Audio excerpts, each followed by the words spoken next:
So today, we're jumping into the history of the Netherlands. And you just can't talk about this place without talking about its constant battle against the sea. It's a nation really that was forged from water and sheer will. I mean, how does a country like that, so small, so waterlogged, become a global powerhouse? It's really the core question of the Dutch story, right? It's all about struggle, but also incredible innovation. For literally thousands of years, they've been shaping not just their destiny, but the actual land they live on. So let's dive in and see how they pulled it off. All right, here's our game plan. We'll start with how the land itself was formed from water, then see how foreign rulers brought some unity. Next up, the epic 80 Years' War, which leads right into their famous Golden Age. After that, we'll look at a period of kingdoms, wars, and rebuilding, and finally land on the modern Dutch nation. Okay, first things first. To really get the Netherlands, you have to start with the water. I mean, it's everything. The sea has always been this double-edged sword for them, their biggest threat, but also their biggest opportunity. It's really the one thing that has shaped everything, their land, their history, even who they are. So way back, long before any empires showed up, you had these incredibly tough cultures living here. The first ones were hunter-gatherers, totally in tune with the rivers. Then new groups brought in farming, and later arrivals introduced things like copper and iron.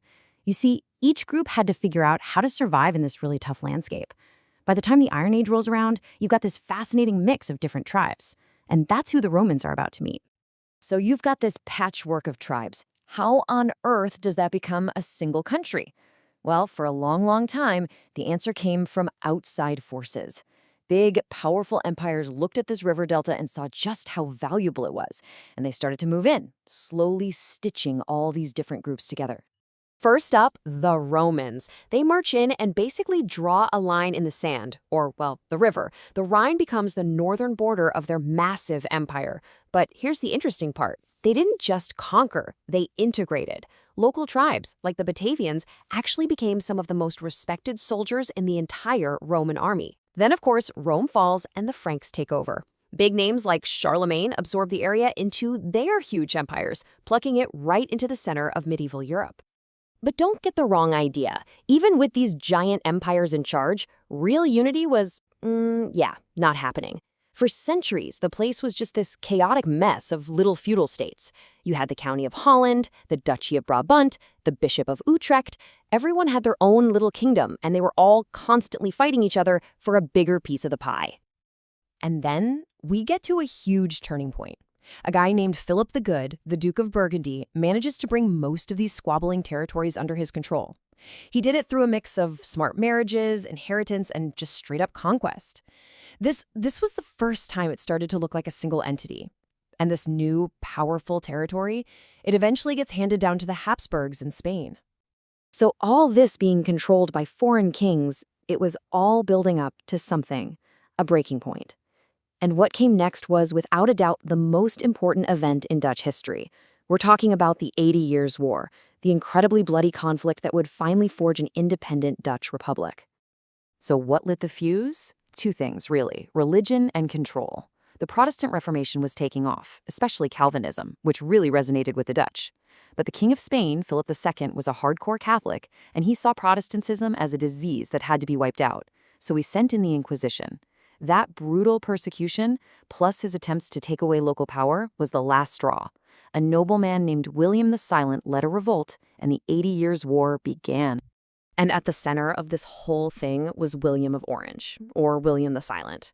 You can't overstate his importance. He was the leader of the revolt, but he was more than just a general. His ideas about tolerance and government by the people's consent, that was the glue that held the whole rebellion together.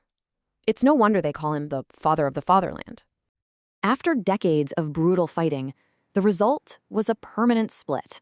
The 7 northern provinces banded together, declared independence, and became the Dutch Republic. But the southern provinces, they were reconquered by Spain and stayed Catholic.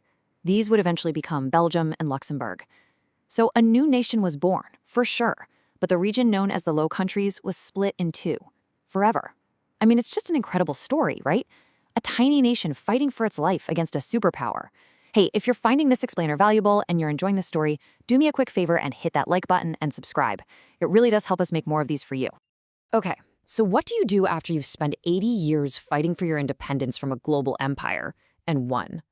Well, If you're the Dutch, you don't just take a break. You launch into an unbelievable golden age, one that brought immense wealth and power, but also left a very complicated and dark legacy. Okay, check out this number. 568,000 tons. Any guesses what that is? Well, in 1670, that was the total tonnage of the Dutch merchant marine. And to put that into perspective for you, that was about half of the entire merchant fleet in Europe. Think about that. This one tiny, brand new country controlled half of Europe's shipping. It was just staggering. And that complete dominance of trade was the engine that powered their whole golden age. And at the absolute center of this global trade empire was the Dutch East India Company, known as the VOC. Now, this was not just some company, it was basically a government unto itself. It had the power to wage war, sign treaties, mint its own money, and set up colonies. It was, for all intents and purposes, the world's first multinational corporation, and it spread Dutch power all across the globe. But we have to be honest here. This golden age had a very dark side. All that wealth, all that power, it was built on colonialism. It was built on dominating other people and other lands for economic gain. Which brings us to another number, 550,000. That's roughly how many enslaved Africans the Dutch transported across the Atlantic. And here's the really brutal hypocrisy of it all. Slavery was illegal inside the Netherlands itself, but it was a cornerstone of their overseas empire. You just can't separate the glory of the Golden Age from this dark, dark legacy. Well, an age like that couldn't last forever. The 18th and 19th centuries saw a massive change in fortune. A series of costly wars, invasions, and internal chaos meant the country had to, yet again, completely reinvent itself. It was a period of decline, for sure, but also one of incredible transformation. And the changes came fast and furious. It was dizzying. First, the French Revolution comes along and gets rid of the old republic. Then Napoleon shows up and makes his own brother the King of Holland. After Napoleon is defeated, they create a brand new United Kingdom of the Netherlands, which even included Belgium. That didn't last long. Belgium split off about 15 years later. And finally, in 1848, they write a new constitution that creates the modern parliamentary democracy they have today. The 20th century, of course, brought the horror of 2 world wars. Now, in World War I, the Netherlands managed to stay neutral, but they couldn't escape World War II. The Nazi invasion and the 5 years of occupation were just a national trauma, marked by the awful hunger winter and, tragically, the murder of almost all of its Jewish citizens. And that really brings us into the modern era. Rising from the ashes of war and the end of its colonial empire, the Netherlands rebuilt and redefined itself one more time, becoming the prosperous, progressive, and really essential part of modern Europe that we know today. And that post-war transformation was incredibly fast. With help from the American Marshall Plan, the economy just took off. At the same time, the old empire came to an end as Indonesia and Suriname became independent. At home, they built a strong welfare state. And on the world stage, they became all in on international cooperation, becoming founding members of NATO and what would become the EU. All of this created the stable, forward-thinking nation we see now. You know, when you look back, it's a history that's all about reinvention. From battling the sea itself, to building a global empire, to recovering from a devastating war. The Dutch have always found a way to forge something new out of their challenges. It really makes you wonder, what's next for this small but unbelievably tough nation? Hey, have you enjoyed this deep dive? We've got a whole playlist of quick country histories just like it. Be sure to check that out. Thanks so much for watching.